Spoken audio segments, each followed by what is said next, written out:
తిరిగి BCN news కి స్వాగతం. ఆకివీడు తాళ్లకోడు జగనన్న కాలనీలో గత 3 రోజులుగా కురుస్తున్న వర్షానికి ప్రజలు తీవ్ర ఇబ్బందులు పడుతున్నారు. రోడ్లు మునిగిపోవడంతో ప్రజలెవరూ రోడ్ల మీదకి రావడం లేదు. విషయం తెలుసుకున్న సిపిఎం పార్టీ బృందం శనివారం ముంపు ప్రాంతాలను పరిశీలించారు. ప్రజలు తమ గోడును సిపిఎం నాయకులకు విన్నవించుకున్నారు. త్రాగునీరు లేక వీధిలైట్లు వెలగక తీవ్ర ఇబ్బందులు పడుతున్నామని అన్నారు. అధికారులు ప్రజాప్రతినిధులు తాళ్లకోడుపై దృష్టి పెట్టి నిధులు మంజూరు చేసి రోడ్లు వేయాలని డిమాండ్ చేశారు. ఈ కార్యక్రమంలో సిపిఎం పార్టీ నాయకులు తవిటి నాయుడు, పెంకి అప్పారావు, సందక సూరిబాబు, బీబీ వర్మ, షేక్ వలి, బొడ్డుపల్లి రాంబాబు, సత్యనారాయణ, అప్పలనాయుడు, డి భారతి, శ్రీదేవి, సీతమ్మతో పాటు పలువురు కాలనీ వాసులు పాల్గొన్నారు.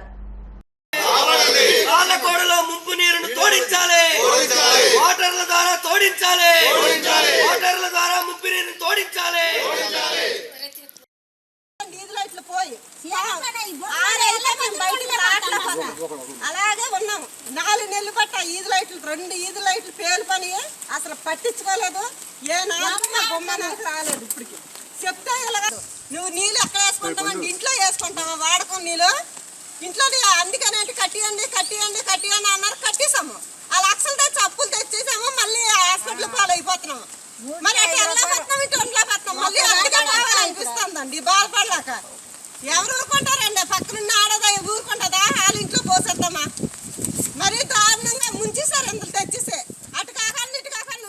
ఈరోజు సిపిఎం పార్టీ ఆధ్వర్యంలో అలాగే తాళ్లకోడు ముంపు ప్రాంతాల ప్రజలు సమక్షంలో ఈ రోజున తాళ్లకోడు పరిశీలన చేయడం జరుగుతుంది. గత వారం రోజుల నుంచి వర్షాలు ముసురు పట్టి వర్షాలు విపరీతంగా కురుస్తున్న సందర్భంగా ఎక్కడికక్కడే పోయి ఇక్కడ నివాసం ఉన్నటువంటి వాళ్ళకి ఇబ్బంది పడే పరిస్థితి ఉన్నది. అలాగే మెయిన్ రోడ్డుగా ఉన్నటువంటి రోడ్డు కూడా పెద్ద పెద్ద గొయ్యలు పడిపోయి సైకిళ్ళు, మోటార్ సైకిల్ మామూలుగా నడవడానికి కూడా ఇబ్బంది పడే పరిస్థితి ఉన్నది. కాబట్టి అధికారులు గతంలో సిపిఎం పార్టీ అదేవిధంగా తాళ్లకోడు కాలనీ నివాసులు కలిసి కలెక్టర్ గారిని కలవడం జరిగింది. అలాగే ఇక్కడ కూడా ఒక మీటింగ్ ఏర్పాటు చేసుకుని వెళ్ళడం జరిగింది. ఆ సందర్భంగా కలెక్టర్ గారు దీనికి సంబంధించినటువంటి అధికారులందరూ కూడా ఆ రోజున హామీ ఇచ్చారు. మేము అడిగాం ఆ రోజున తాళ్లకోడి కాలనీకి సంబంధించి కొంత కుప్పనపూడి అంటున్నారు, కొంత ఆకివీడు అంటున్నారు. కానీ రోడ్లు మంచినీళ్ళు సమస్య అలాగే ఉంది, ఎవరు పట్టించుకుంటారని చెప్పి అడిగితే వాళ్ళందరితో ఆయన మాట్లాడి అధికారులందరినీ సమావేశపరిచి మాట్లాడి 45 లక్షలు అప్రోచ్ రోడ్లకు శాంక్షన్ అయినాయి, మేము అమలు చేస్తాం, వాళ్ళతో పని లేదు అని చెప్పడం జరిగింది. ముందు వెళ్ళి రావడానికి రోడ్లు, అలాగే మునిగిపోయినటువంటి వాటర్ ఏదైతే నిలిచిపోయిందో ఆ నీటిని బయటికి వెళ్లే విధంగా చర్యలు తీసుకోవాలని చెప్పి అధికారులకి కోరడం అనేది జరుగుతుంది. ఈ సంవత్సరం ప్రారంభంలోనే జనవరి నుంచి అంటే వర్షాకాలం ఇంకో 5-6 నెలల్లో ఉంది. ఈ 5-6 నెలల్లో వర్షాలు పడితే మొత్తం తాలూకోవడం మొత్తం మునిగిపోతుంది అని చెప్పేసి వివిధ దఫాలుగా ఇక్కడ ఉన్న ప్రజలందరూ కూడా ఆందోళన చేశారు. కలెక్టర్ దగ్గరికి వెళ్ళారు. కలెక్టర్ గారు జాయింట్ మీటింగ్ ఏర్పాటు చేశారు. కమిషనర్ గారు కానీ ఇక్కడున్న పంచాయతీ అధికారులు కానీ ఇక్కడున్న డ్రైనేజ్ ఇరిగేషన్ అధికారులు అందరూ కూడా వచ్చారు. వాళ్ళందరూ కూడా వెంటనే ఎంతండి 3 నెలల్లో మే నెల లోపల మేము రోడ్లు వేస్తామని చెప్పారు. ఈరోజు రోడ్లు కానీ డ్రైనేజీ కానీ ఈ సౌకర్యాలు కల్పించకపోవడం వల్ల ఈరోజు ఈ పరిస్థితి వచ్చింది. మీరు చూస్తున్నారు ఆ ఇల్లు చూడండి, యువకొచ్చేసి కట్టుకున్నారు 10 లక్షల నుంచి 15 లక్షల వరకు విలువ చేసే ఇల్లు కట్టుకున్నారు. యువకొచ్చేసి అవన్నీ కూడా సంవత్సరం తిరగకముందే శిథిలావస్థ చేరుకున్న పరిస్థితి మనం ఉన్న నేపథ్యంలో అధికారులు ప్రజాప్రతినిధులు అందరూ కూడా స్పందించి ఇక్కడ మోటార్ల ద్వారా నీళ్లను తోడించాలని, ఇక్కడ ప్రజల్ని మనుషులుగా గుర్తించి వాళ్ళకి ఏ సమస్య రాకుండా మౌలిక సదుపాయాలు కల్పించాలని సిపిఎం పార్టీగా కోరుతున్నాం. మరి ప్రభుత్వం వారు వెంటనే తగు చర్యలు తీసుకుని మంచి రోడ్లు ఏర్పాటు చేయాలండి. అలాగే సురక్షిత మంచినీటి వ్యవస్థను ఏర్పాటు చేయాలండి. అలాగే డ్రైనేజీ వ్యవస్థను కూడా ఏర్పాటు చేయాలండి. అలాగే ఒక ప్రాథమిక హెల్త్ సెంటర్ను కూడా ఏర్పాటు చేయాలండి. ఎందుకంటే ఇది ప్రస్తుతం వర్షాకాలం అండి. వర్షాకాలం అనేది అనేక రకాల విష జ్వరాలు ప్రబలే అవకాశం ఉందండి. అలాగే రకరకాల అంటువ్యాధులు కూడా ప్రబలే అవకాశం ఉంది. మరి ప్రభుత్వం వారు నూతనంగా ఏర్పాటైన ప్రభుత్వం అలాగే ప్రభుత్వ అధికారులు కూడా మా ఇందు దయతోటి మేము చెప్పే విన్నపం ఏంటంటే తగు రక్షణ చర్యలు వెంటనే చేపట్టాలని ప్రభుత్వాన్ని మరియు ప్రభుత్వ అధికారులను సవినయంగా కోరుకుంటున్నాను. ఉండి కొత్తపేటలో కొలువై ఉన్న శ్రీ దత్త సాయిబాబా వారి ఊరేగింపు కార్యక్రమం శనివారం కన్నుల పండుగగా నిర్వహించారు. కొత్తపేట నుండి విచిత్ర వేషధారణలు, బాజా భజంత్రీలు కోలాట భజనల మధ్య ఊరేగింపు జరిగింది. గురు పౌర్ణమి విశిష్టతను వేద పండితులు సన్నిధిరాజు చలపతిరావు వివరించారు. ఆదివారం మధ్యాహ్నం వరకు వివిధ పూజలు నిర్వహించి అనంతరం భక్తులకు అన్న సమారాధన కార్యక్రమం జరుగుతుందని ఆయన తెలిపారు. ఈ వేడుకలకు భక్తులు పెద్ద సంఖ్యలో తరలి రావాలని కోరారు. ఈ కార్యక్రమంలో పెద్దంటి బాబు, పోలుబోతు రాము, నవుడు సురేష్, తక్కెళ్ల నరేష్, కొనుకు శ్రీను, ఏడిద నెహ్రూ, బొబ్బర శ్రీను, కెల్లా శేషు, పాండ్రంగి బుజ్జి, సత్యవాడ వాసు భక్తులు పాల్గొన్నారు.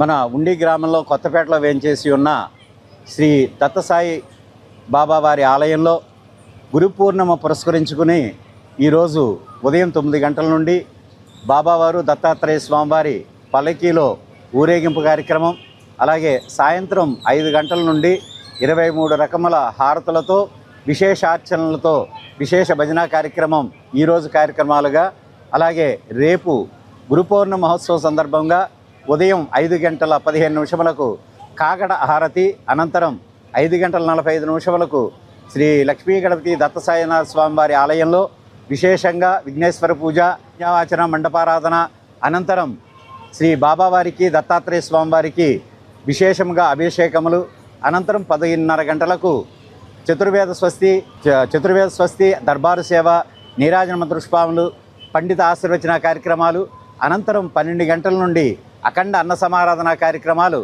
మన గురు పౌర్ణమి మహోత్సవం సందర్భంగా లక్ష్మీ గణపతి దత్తసాయి స్వామివారి ఆలయంలో నిర్వహించడం జరుగుతుంది.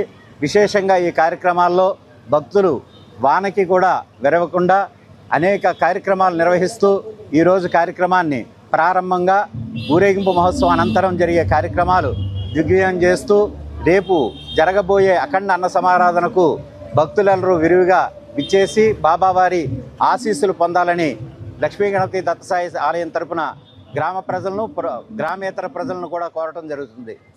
గత 2 రోజులుగా కురుస్తున్న భారీ వర్షాలతో అన్నదాతలు ఆందోళన చెందుతున్నారు. ఉండి నియోజకవర్గంలో ఇటీవల కురుస్తున్న వర్షాలకు నారుమడులు పూర్తిగా జలమయమవడంతో రైతులు ఆవేదన వ్యక్తం చేస్తున్నారు. ఈ సందర్భంగా పలువురు రైతులు మాట్లాడుతూ నారుమడులు నీట మునిగిపోవడంతో ఆర్థికంగా ఇబ్బందులకు గురయ్యామని ప్రభుత్వం స్పందించి ఆదుకోవాలని కోరారు.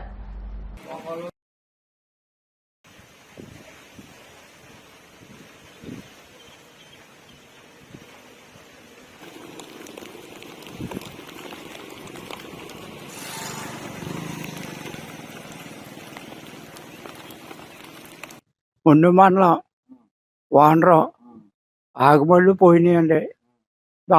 గవర్నమెంట్ ఆదుకోవాలి, శుభ్రంగా చూడాలండి, విత్తనాలు ఇచ్చి ఎందుకు పని చేయమండి, ఆకుబళ్ళు అయ్యింది అని చాలా పెట్టుబడులు అయ్యిందండి.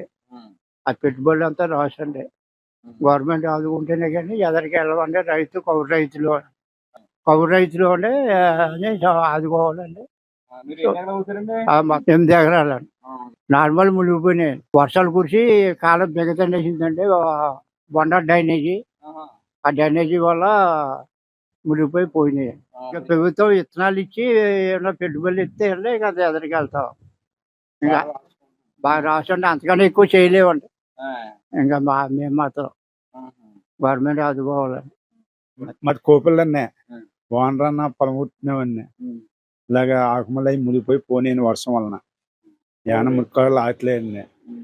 దానివల్ల ప్రభుత్వం అన్న సాయం చేస్తే ఎదగలుగుతాం. విత్తనాలు అవి ఇచ్చి మళ్ళీ ఏమైనా పెట్టుబడి అయి పెట్టాను. కౌలు రైతునండి. మేము 7 ఎకరాలు వచ్చామండి. 7 ఎకరాలు నా పేరు నరసింహస్వామి అండి. పిల్లల మధ్య అది వర్షాల వలన కళలు ఆకనే దానివల్ల మునిగిపోయింది. ఇలా దెబ్బతిన్నాం. ఇప్పుడు పద్ధతి ఏమన్నా గవర్నమెంట్ ఆదుకోవాలండి. మా పద్ధతి ఇలా ఉంది. విత్తనాలు ఇచ్చి ఏమైనా పెట్టుబడికి ఏమైనా సాయం చేస్తే మేము ఏమైనా కొంచెం ఎదగలుగుతాం. ముంపు బాధితులకు ప్రతి ఒక్కరూ సహాయ సహకారాలు అందించాలని శ్రీ విజ్ఞాన వేదిక కన్వీనర్ చెరుకువాడ రంగసాయి అన్నారు. భీమవరం పట్టణం దుర్గాపురం లంకపేటలో వరద నీరు చేరి పలు కుటుంబాలు ఇబ్బందులు పడుతున్నాయని వీఆర్ఓ తెలిపారని, వెంటనే 40 మందికి భోజనాలు అందించామని అన్నారు. మధ్యాహ్నం సాయంత్రం కూడా బాధిత కుటుంబాలకు భోజనాలు అందిస్తామన్నారు. అలాగే మున్సిపల్ కమిషనర్ శ్యామల మెంటేవారి తోటలోని షెల్టర్ బాధితుల గురించి తెలిపారని, 64 మంది కుటుంబాలకు 3 రోజుల పాటు భోజనాలు అందించడానికి సిద్ధంగా ఉన్నామన్నారు. ఈ కార్యక్రమానికి లయన్స్ క్లబ్ ఉపాధ్యక్షులు నరహరిశెట్టి కృష్ణ, కట్టా నరసింహస్వామి సహకరిస్తున్నారని అన్నారు. ఉదయంతో పాటు లంకపేట ప్రాంతంలో ఈ పక్కన వచ్చినటువంటి నీరు వల్ల మరి అనేక మంది ఈ నీటిలో మునిగే ఇళ్ళన్నీ కూడా ఖాళీ అయిపోయినాయి. దానికి ప్రభుత్వాధికారులను అందరూ కూడా స్పందిస్తున్నారు. అయితే స్వచ్ఛంద సంస్థల నుంచి ముందుగా వాళ్ళకి అర్జెంటుగా కావాల్సినటువంటి ప్రాథమిక అవసరాలని మేము చేయడం కోసం భోజనాలు కూడా ఏర్పాటు చేయడం జరిగింది. ఇలాగ ఎక్కడైనా ఉంటే మాకు తెలియజేస్తే ఆ విజయవాళ్ళు కానీ లేకపోతే మున్సిపల్ స్టాఫ్ కానీ మాకు తెలియజేస్తే కమిషనర్ గారికి చెప్తే మేము ఎక్కడైనా సరే ఎంతమందికైనా సరే భోజనం పెట్టడానికి సిద్ధంగా ఉన్నామని తెలియజేసుకుంటున్నాం. అది కాకుండా 4-5 రోజులు పోయిన తర్వాత వీళ్ళకి కావాల్సిన కొన్ని సామానం కూడా ఇవ్వడానికి మేము సిద్ధంగా ఉన్నాం తెలియజేస్తూ ఇవాళ మరి కట్టా నరసింహస్వామి గారు, లయన్స్ క్లబ్ కృష్ణ గారు వీళ్ళందరూ యంగ్స్టర్స్ వీళ్ళంతా కలిసి ఈ కార్యక్రమాన్ని ఇవాళ నిర్వహించడం జరిగింది. మరి అందరూ కూడా ఎక్కడా కూడా భోజనాలు పడేయకండి, శుభ్రంగా తినండి, మీకు కావాల్సిన మేము చేసి పెడతాం. మీరు ఏంటంటే భోజనం లేక మేము చేయటం లేదు, మీరు కష్టంలోనే భోజనిస్తున్నాం, మీరు దాన్ని శుభ్రంగా చేసుకోండి. వైఎస్సార్సీపీ నాయకులు పాము మహంకాళి మృతి పార్టీకి తీరని లోటని ఉండి మండల వైఎస్సార్ కాంగ్రెస్ పార్టీ అధ్యక్షులు ఎంపీటీసీ పీవీఆర్కే ఆంజనేయరాజు అన్నారు. ఉండి మండలం వాండ్రం గ్రామంలో సెయింట్ జాన్ లూథరన్ చర్చ్ నందు నిర్వహించిన సంతాప సభలో ఆయన మాట్లాడుతూ మహంకాళి సచివాలయం బూత్ కన్వీనర్ గా పార్టీకి అనేక సేవలందించారని కొనియాడారు. మహంకాళి మృతి పట్ల ఉండి నియోజకవర్గ వైఎస్సార్ కాంగ్రెస్ పార్టీ ఇన్ఛార్జ్ పీవీఎల్ నరసింహరాజు సంతాపం తెలియజేసినట్లు తెలిపారు. ఈ కార్యక్రమంలో బొద్దరాజు నిరంజన్ కుమార్, బొద్దరాజు సుబ్బరాజు, కందుల రాధా బలరామకృష్ణ, పూసపాటి సత్యబాబు, గ్రామస్తులు, సంఘ పెద్దలు తదితరులు పాల్గొన్నారు. ఈరోజు మన గ్రామంలోని మహంకాళి గారు మరణించటం మన అందరికీ తీరని లోటు. ఎందుకంటే మన గ్రామంలోని మంచి వ్యక్తి, అందరికీ కూడా సుపరిచితుడిగా వెలుగుతూ ఏ వివాదము లేకుండా అందరిలోని ఒక స్నేహితుడిగా ఉండి ఆయన మా అందరితో కూడా చాలా ఇదిగా ఉండేవారు. ఎందుకంటే మా ఇంటికి వచ్చినా మేము వారి ఇంటికి వెళ్ళినా అన్నదమ్ముల్లాగే బతికాము. ఈ గ్రామంలో ఏ సమస్య ఉన్నా ఆయన దృష్టికి తీసుకొస్తే ఆ సమస్యని సామరస్యంగా పరిష్కరించమని చెప్పేవారే తప్ప విభేదాలకి వెళ్ళమని ఎప్పుడు ఏనాడు చెప్పలేదు. ఆయన గ్రామంలోని లేకపోవటం మనందరికీ తీరని లోటు, మాకు మరి ముఖ్యంగా బాగా లోటు. ఎందుకంటే మా వెంట ఉండి మమ్మల్ని చాలా విషయాల్లో ఆయన ముందుకు నడపడం జరిగింది. ఆయనకు వారి కుటుంబానికి ప్రగాఢ సానుభూతిని తెలియజేసుకుంటున్నాం. అలాగే నరసింహరాజు గారు కూడా, పీవీఎల్ నరసింహరాజు గారు కూడా లేరు, ఆయనకు కూడా ఈ విషయం చెప్పడం జరిగింది. ఆయన కూడా ఆయన తరపున వారి కుటుంబానికి ప్రగాఢ సానుభూతి తెలుపుతూ వారిని ఈ భగవంతుడు వారి దగ్గరికి చేర్చుకోవాలని చెప్పి కోరుకుంటూ ఈ అవకాశం ఇచ్చిన సంఘ పెద్దలకు అందరికీ కూడా ధన్యవాదాలు తెలుపుకుంటూ, వృద్ధికి అభివృద్ధికి ఎంతో తోడ్పాటును అందించిన శ్రీ పాము మహంకాళి గారికి ఈ రకంగా సంతాపం మేము తెలియజేస్తామని ఇంత త్వరగా అని మేము అనుకోలేదు. అతనికి మాకు ఉన్న సాన్నిధ్యం ఇంచుమించు 7-8 నెలల అటు మా వయసుతో సమకాలీన వ్యక్తి ఆయన. అతని తండ్రి కూడా ఈ గ్రామానికి సేవలు చేస్తున్నారు. మరి ముఖ్యంగా ఆయనకి ఈ హరిజనపేట తరఫున, నా తరఫున మనం ఏదైనా అతనికి నివాళులు అర్పించాలంటే అతను కేవలం ఒకటి కోరుకునేవాడు. ఈ ఎలక్షన్స్ అయిపోయిన తర్వాత మీ ఇద్దరు మాట్లాడుకున్న సంభాషణలో కొద్దిగా యువత ఇది వరకు ఉన్నట్టుగా ఉండట్లేదు. కొద్దిగా ఆ యువతలోనే చిన్న చిన్న పొరపత్యాలు రావటం, ఈ గ్రామంలో చిన్న మరి మనం మొక్కలు చూసుకోలేని పరిస్థితులు కలుగుతున్నాయండి. దానికి మనం అందరూ సహకరించి గ్రామంలో అందరూ అన్నదమ్ముల్లో మెలగాలి, ఆ కులం ఈ కులం లేకుండా. మరి దాని మీదే ప్రత్యేకంగా ఈ రోజున సంఘ పెద్దలు అయితే, మాలాంటి వాళ్ళు అయితే అందరూ కూడా కోరుకునేది ఏంటంటే ఆయనకి మనం నివాళులు అర్పించాలంటే దాన్ని మనం ఒక ఛాలెంజింగ్గా తీసుకుని గ్రామంలో ఎటువంటి పరపచ్చాలు లేకుండా అందరూ అన్నదమ్ములుగా కలిసి ఉంటేనే అదైనా ఘనమైన నివాళనని నేను భావిస్తున్నాను. కుటుంబ సభ్యులకి మీ ఉన్నంతకాలం వాళ్ళకి ఎల్లవెల్ల ఏ విషయంలో అయినా సరే అన్నదండలుగా ఉంటామని మరి ఒకసారి తెలియజేసుకుంటూ వార్తలు ముగించే ముందు ముఖ్యాంశాలు మరోసారి. యనమదుర్రు డ్రైన్ గట్టును పటిష్టం చేయండి. అధికారులు ఎప్పటికప్పుడు అప్రమత్తంగా ఉండాలి. భీమవరం పట్టణంలో ముంపు ప్రాంతాలను పరిశీలించిన ఎమ్మెల్యే అంజిబాబు. భీమవరంలో గ్రీన్ ట్రెండ్ సెలూన్ ను ప్రారంభించిన ఎమ్మెల్యే రామాంజనేయులు, సినీ నటి అశ్విని శ్రీ. డిఎన్ఆర్ ఇంగ్లీష్ మీడియం స్కూల్లో ఇంటర్నేషనల్ చెస్ డే వేడుకలు కేక్ కట్ చేసిన joint secretary and correspondent Ramakrishnaraju. భారీ వర్షాలకు నీట మునిగిన నారుమడులు, పలుచోట్ల ముంపుకు గురైన ఇళ్లు. ఈ వార్తలు ఇంతటితో సమాప్తం. మరిన్ని వార్తల కోసం BCN digital YouTube channel, Facebook page ని ఫాలో అవ్వండి. అప్డేటెడ్ వార్తల కోసం ప్లీజ్ సబ్స్క్రైబ్.